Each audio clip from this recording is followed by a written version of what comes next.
In the previous rule, which we covered a few days ago, we discussed the preservation of creative achievement and of social institutions. But the crux of this second rule that we're going to cover today is far different, as it pertains in a far more concrete way to the sorts of lives which we are living and their focus. The second rule runs as follows. Imagine who you could be, and then aim single-mindedly at that. Now, considering Jordan Peterson's general audience, which are people who have a tendency to be perhaps a little bit lower in conscientiousness, this is a very good thing, because understanding truly that you have to focus on some point and then construct up to it is something that really helps orient a person, particularly when they're in a mess. And so I'd like to provide an example of somebody who did this to an extreme extent to show just how useful this rule is when applied in the correct way. This man is a man known as Saint Anthony the Great, otherwise known as Saint Anthony of the Desert, and he was a 3rd and 4th century monastic who lived in the Egyptian desert around about the time that Christianity began to be legalized across the Roman Empire. We know of his life story from a close friend of his, Saint Athanasius of Alexandria. We also know of him from his sayings, which are contained in a book called The Sayings of the Desert Fathers, and also from many other works as well. Now, the important part of his story begins when he's a young man, and he is in the church and he hears Christ's exhortation to sell everything and to follow him. And so he does this. He sells his now dead parents' estate. He gives a tiny little amount of it to his sister, that she may be looked after by a group of nuns, and then he goes and becomes a hermit. And in the life story given by Saint Athanasius, who we just mentioned, it goes through his life and times. It describes how he would fight with the devil, how he would beseech spiritual elders who had been living in the desert for more information on the pursuit of his single-minded goal to love Christ as he ought, and to follow his commandments. And it describes also his spiritual counsels, which he learnt from his roughly 85 years in the desert. And I want to focus on a particular part of St. Anthony's life, which I think is pertinent to us all. When he is around about 35, perhaps 15 years after he enters the desert, he is living in a set of tombs, and he is surviving on bread that local people give to him. And one day he's beaten so badly by the demons that when the local person bringing his bread finds him, he thinks that he's dead, and he brings him to the church. Now, not wanting the local people to be afraid of the demons, after a few hours he awakes from the beating, and he goes back to these tombs. Now, as you might expect, as he returns to the tombs, the same demons come about, and they appear, thousands of them, in the forms of hideous beasts and animals, and they claw at him. But St. Anthony keeps his cool. He sees all of these thousands upon thousands of hideous beasts coming, trying to claw him down to hell through the destruction of his prayer. And yet, he doesn't fall. He doesn't even get beaten up as he was the first time. Instead, he says this. He mocks the demons. He says, "If you are able, and have received power against me, delay not to attack. But if you are unable, why trouble me in vain? For faith in our Lord is a seal, and a wall of safety for us." So after many attempts, they gnashed their teeth upon him, because they were mocking themselves rather than him. And after this occurs, a light comes out of the ceiling of the tomb, and the demons depart, and our Lord begins to talk to Anthony.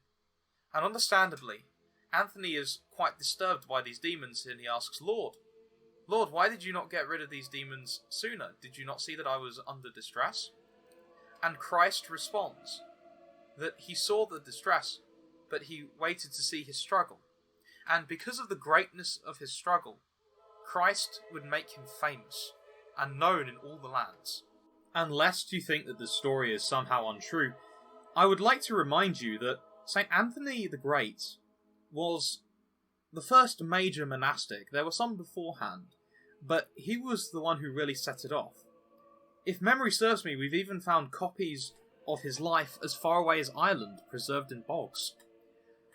This man, who was a hermit, a no-name hermit, in the middle of Egypt, kick-started a monastic revival which has utterly dominated the world in a way that we cannot possibly imagine, and neither could have St. Athanasius of Alexandria at the time that he wrote it. We should imitate St. Anthony in our lives as well. How often have we faced a problem at work, maybe, where we needed to place in an inordinate amount of effort to get something done, but knowing that it's right, we persist anyway and we win the reward of that labour? How often has it been, maybe, that you have not placed in enough effort for a particular task and so you fail? Is this not a failure on your part and you not pursuing single-mindedly the aims which you know are good for you? And so, with this thought, I'd like to draw your attention also to considerations when it comes to picking what to be single-mindedly pursuing. We must consider some caveats of this rule. For example, you may have the aim of becoming a junior manager at your current work. Although there is a obvious prestige and financial benefits that you may obtain from this position, is it really worth it? There must always be a consideration of this, with the benefits of your virtue being considered first. So, is this particular position going to make you more humble? Is it going to make you actually objectively better at working? Is it going to make you more kind? Is it going to make you more charitable? Is it going to make you more faithful? These things all need to be considered, and frankly, these concerns that I've just listed, in most cases, should be considered over the immediate financial gain, and the prestige benefit you should really analyse, because you really don't want that feeding into any sort of pride. Because pride comes before a fall, yet humility precedes glory. As much as it seems like a weird concern to some people, you really do have to ask yourself, for your company, where you are sat, right here, right now, is it beneficial for you to be a junior manager? Do you think that it would help your colleagues if you were managing them? Do you think that you could perhaps increase productivity or increase the cohesion of the particular area of, say, a corporation that you're in by being in that particular position yourself? If this hasn't entered into your mind at all, and if you haven't actually thought about the people around you at work, and you've only thought, well, it will give me more money and it will give me more prestige, you should really go away and think about it. Because, don't forget, the attaining of that goal is only going to last about 15 or 20 seconds of ecstasy in your mind, and then after that you're going to be stuck, potentially in a position with a lot of pain that you aren't suited for, because you decided to play with an end goal that you didn't have the tools to fulfill, or the social acumen to really make smooth.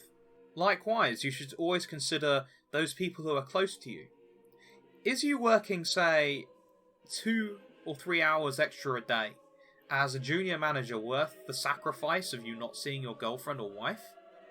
Is it worth it to work, say, some Saturdays that you might otherwise spend playing with your small children? These things also need to be considered as well. And while it's one thing when you need the money, when you need to pay that mortgage, when you need to pay the car loan or whatever, if you don't need the money right there and then, or you don't have some pressing need to be in that position, or you don't think that it will benefit you in any of the virtuous ways that we've just considered, you should truly think twice before actually accepting such a position. For as we recall from St. Paul, writing to Timothy, the desire of money is the root of all evil. And also we recall that Satan fell by his act of pride. And as prestige and the desire for higher pay are apt to fall into these categories, we ought to consider this before we make any sort of career moves with those things alone in mind. Now, these words are all well and good, but how do we quantify this? How do we sit and analyse a problem like this? So, I thought that I'd give a kind of off-the-cusp set of heuristics and steps towards considering what may be a good action in these terms towards picking a single goal and what might not be. I think that one thing that people need to consider, particularly somebody who is high in conscientiousness like I am, is that you can end up railroaded in a certain decision. You might do all of your analyses, you might come to a conclusion that a particular thing might be the best aim. However, things may change. You might have a child. You might end up in a position where you can move into a cheaper house or something like this, right? And so the entire environment changes, and therefore you need to reconsider your goals. This is something that needs to be cooked in. However, you shouldn't just drop these for no reason, which I think was ultimately the point of Jordan Peterson's rule here, because he knows that he's going to be talking to a lot of people who are toward the lower end of conscientiousness. So considering this, we need to have an idea as to when it is okay to quit.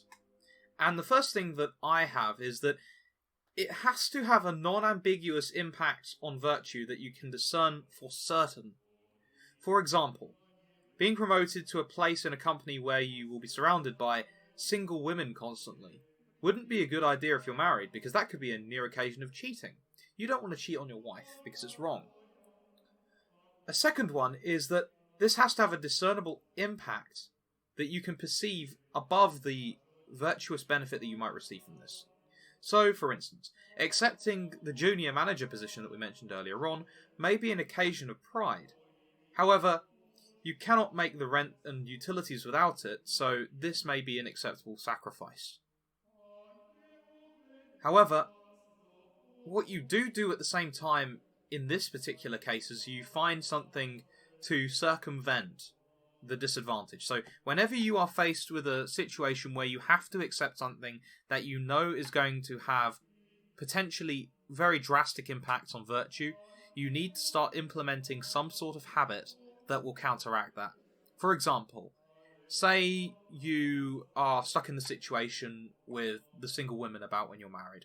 What you do is you could do something very out there, like take a public profession of chastity, that meaning that you keep the sex within the marriage and that's all, and incur a higher bounty of sin if you were to go against that in any way.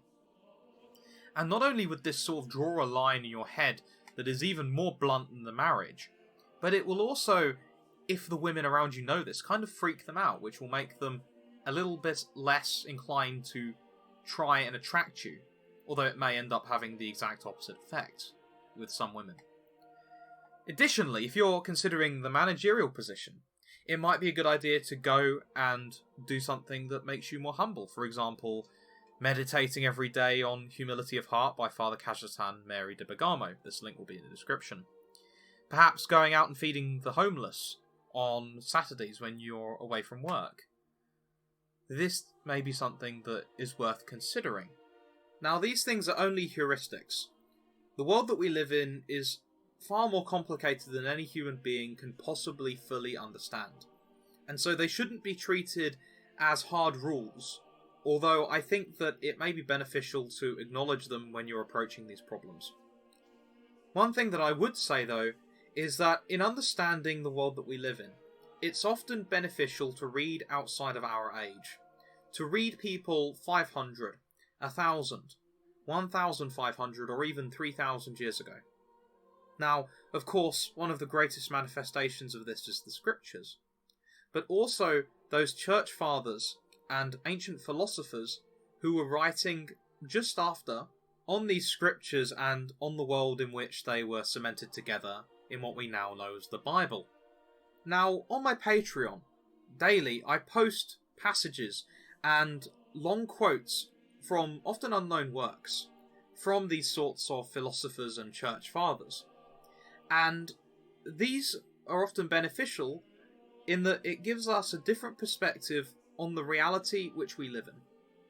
Now, you can get access to these for $1, and potentially in future I might start putting videos up on that same Patreon. So if you're interested in that to get a wider perspective on the world that you live in, please go into the description and pledge $1. With that said, I'd like to thank everyone for your patience in watching this content, And I hope that I've helped you with some problem that you're facing today.